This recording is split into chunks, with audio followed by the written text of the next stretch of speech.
What's up, everyone? Welcome to Program Your Remote. Today we're going to take a look at how to change the battery in this Hyundai remote key fob. This key fob is going to take replacement battery CR2032, and I'm also going to be using a flathead screwdriver. The first thing we want to do is remove the emergency key that's in the bottom of our key fob. That's done by pressing this release on the back, and then the emergency key will slide out like that.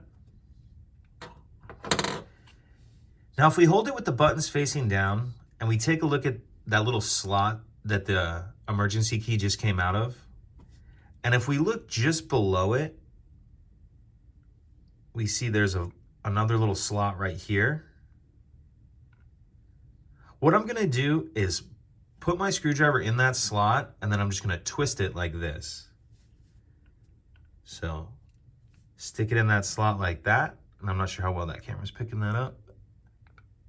Put it in the slot like that, and then just twist. And as you do that, you can see it kind of splits the shell apart. Then go ahead and pull the back of the shell off. And now we can see our battery right here.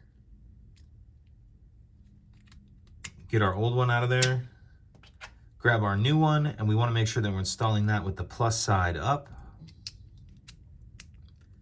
Like that. Snap the back on. Put our emergency key back in, and that's it. Pretty simple. If you have any questions, please let me know. If you could take a second to like and subscribe, it helps us out, and I'd appreciate it. Thank you.